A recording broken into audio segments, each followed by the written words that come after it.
seeing an alleyway and going down it and seeing whether you can actually get through that building. Can you go under that car park, and where do you come out? Or it's also about a desire to go as the crow flies, rather than along pavements or along footpaths. And I find that when I'm walking, there comes a moment about maybe halfway through the walk where everything I see becomes sort of hyper-real and extra vivid. It's a sort of moment of revelation, or of what Jonathan put it as a moment, an ecstatic moment, really. So that's what excites me about walking. And I think it's probably to do with the fact that walking is physical, so it puts you inside your body, it makes you present, it's a basic mindfulness.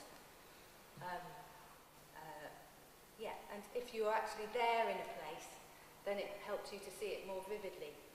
So if you're in your body, then you see this place in a much more vivid way.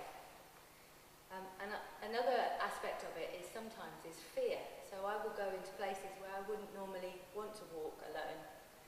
And that actually also sort of heightens my peripheral vision and my alertness, and also lends to the experience. And I walk in those places where I feel afraid because I want to navigate them, and because I don't want to give in to that fear, really. So the medium came about with trying to find a way to get that over to an audience. So it had to be a solo walk, so you walked by yourself. And I wanted to put over some of those ecstatic moments to an audience. And I didn't really want to use screens, because I thought screens suck you in. You know, if you use a smartphone, then you're really looking at your smartphone. You're not looking at what you're walking through. And I thought about projections or anything electrical, and thought actually I don't want any of that. And then I remembered about flickbooks and how much I liked them, and started to experiment with frame sequences. It's working. And ways of layering in some of these filmic moments that I saw in the landscape.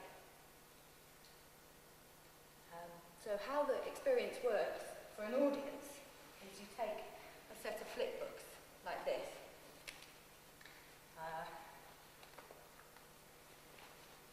And they are in order. Go by yourself. And the first one, and I will take you to the start of the walk, which will be framed in this first image on the flipbook. I take photographs every 2 or 3 steps along a route, and then when you flick the images together, it's as though you're travelling along that route. I'll pass these round so you can all have a flick of them. They're, if you hold them in your left hand and control them with your thumb, that's the best way to use them. Try not to open them like an ordinary book, because that makes them less flickable. So I'll just pass them around. And you can also have a think about how different the experience of flicking the flipbook is with the slow fade time-lapse that I'm experimenting with on screen. But the trouble is, I can't experience it. So I make the work and then I walk the walk with my flipbook. And I can never actually experience it as somebody who's never been on that walk before or has never seen those images before. And so I can never really gauge whether it works or not, which is disconcerting. It's very fun. It's fun to do, and I wanted to maybe talk a little bit about the ways I layer in some of these moments. I like to play with the cinematography, so how I get from one point to another. And also, for example, if you wanted to come get from this end of Fabrica to that end of Fabrica, there'd be millions of different ways that you could do it filmically. If you're moving, a little bit every, you're taking a photograph every step, every pace, or every 2 or 3 paces. So yeah, call attention to the space by the cinematography, also by animating inanimate objects like this mural, and also using a figure, so we follow a figure through the route. And the figure sort of acts as an avatar, it's sort of us. And the way that that person navigates the space tells us about the space. And it's also sort of a break from the first-person viewpoint, because usually the flickbooks are from a first-person viewpoint. It's as though you are walking along that route. So I'm going to talk now a little bit about the process of when I get given a commission. So I find, or I'm asked to make a walk in a particular site. So this year I've made something in Greenwich, in Box Hill, in Shoreham, and now for White Night, just by the West Pier. And often the commissioner will just give me a huge area in which to find a route through. And this is a part of the process that takes a very long time. You know, it takes about 7 days of walking in that place to find a route that gives a really nice visual story arc, I suppose. And also a route that is short enough that I can make, it's actually possible to make the navigation all the way through from beginning to end without perhaps making 20 flickbooks rather than 6. Because usually the money that I'm given is enough time to make 6 or 8 flickbooks. But that's sort of part of the discipline of trying to navigate with these flickbooks. So I've walked in a site, I've found the route, and then I think about the narrative, the theme, or what is the layer, what are those moments about. Then I'll film and photograph the route, edit it down into 80 frame sequences, because that's all you can really bind in a flipbook. And then it will go to print, which is always a sort of surrender. I surrender my images to print, and you never know what they're going to turn out like. Well, you do know a little bit, and you get better at making the print good, but it's always a jolt when you actually see them in print, after you've seen them on the screen with, backlit and with all the colours. So this one was for Greenwich Festival, and Bradley Hemmings gave me the whole of Greenwich to find a route through. He also gave me the idea of the Greenwich Fair of 1836.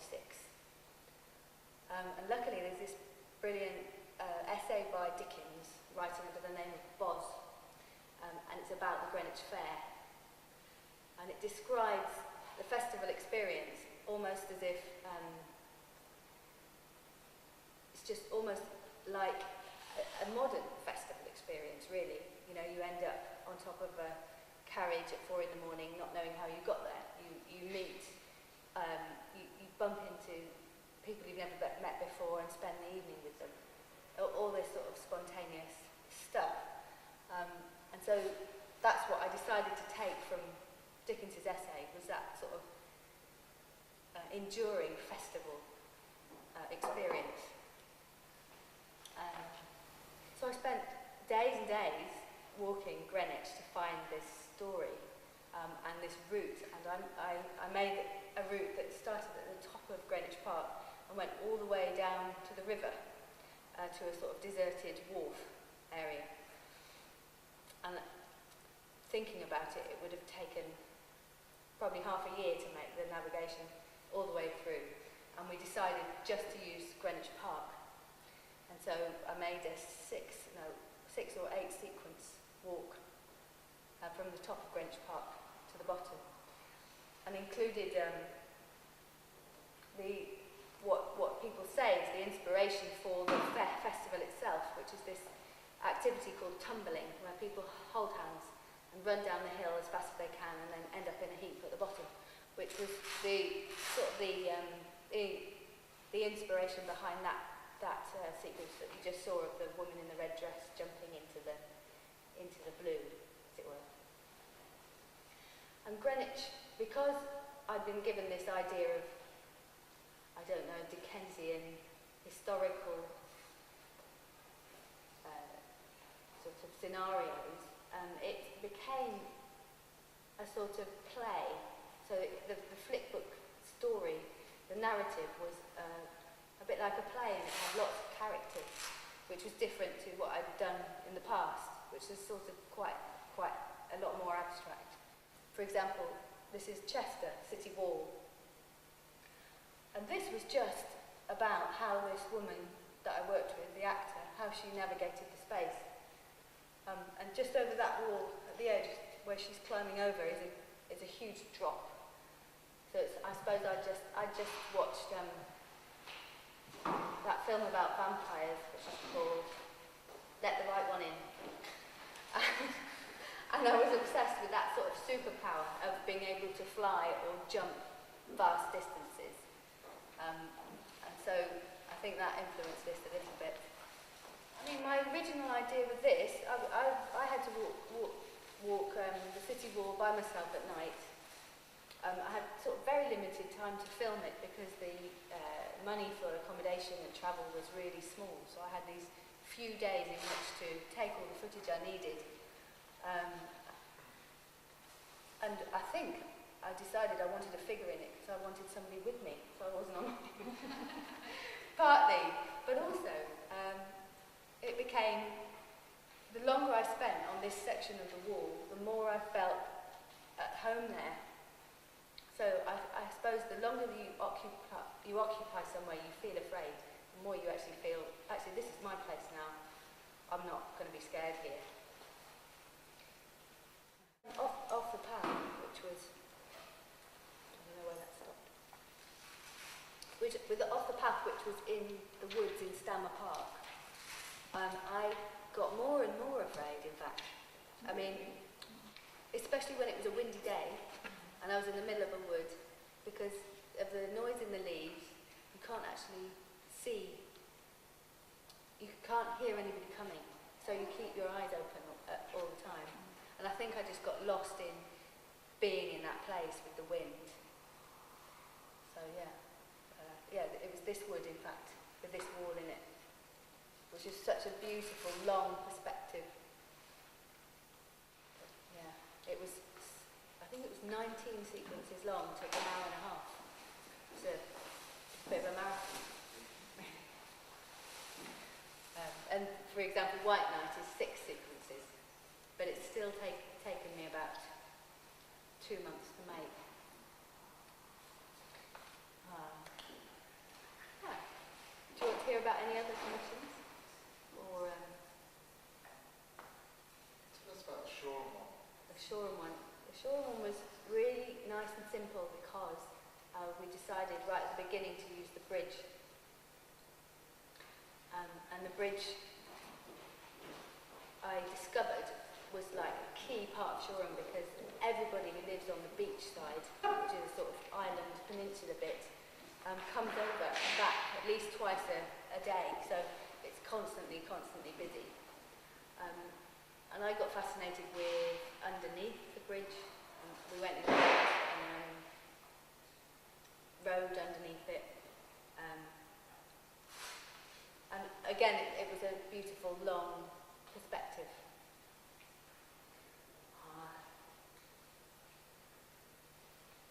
Yeah, I just spent a long time there, but it was simple because I didn't have to trawl through the whole of Shoreham finding a nice route. And this summer I had so much work that time was really, really tight. And the sad thing about Shoreham was that I didn't have enough time to reflect on the edits that we came up with. So we came up with 3 really nice sequences. And then there was a final sequence that we couldn't make because I found the right edit at 2 o'clock in the morning before the print edit, so it was impossible to then print it and process it, do the post-production. Because I work with Neil Manuel, who's a compositor and Photoshop whiz, After Effects whiz, and he does the colour and the compositing and stuff, the post-production of it all. For the basic journey, I take stills because they're sort of better quality. And also I have more, I suppose, more control over the sequence. Because I don't have a steady cam, I suppose, and you don't have a camera on wheels, so you're never going to, when you actually hold a film camera and walk, you're going to have a bigger job trying to stabilise that than if you take stills. But then Neil, afterwards, will make the stills, will stabilise the stills to make it a smoother journey. But for action, if I'm filming a person, usually I would use film and break it into frames. And that way you get this beautiful slow motion stuff, or you get the option to use it. But I've recently got a camera that can do bursts of shots. And so that's another way of doing it. And that saves time with the video edit, because video is, if you break it into frames, you've got thousands of frames to deal with and choose.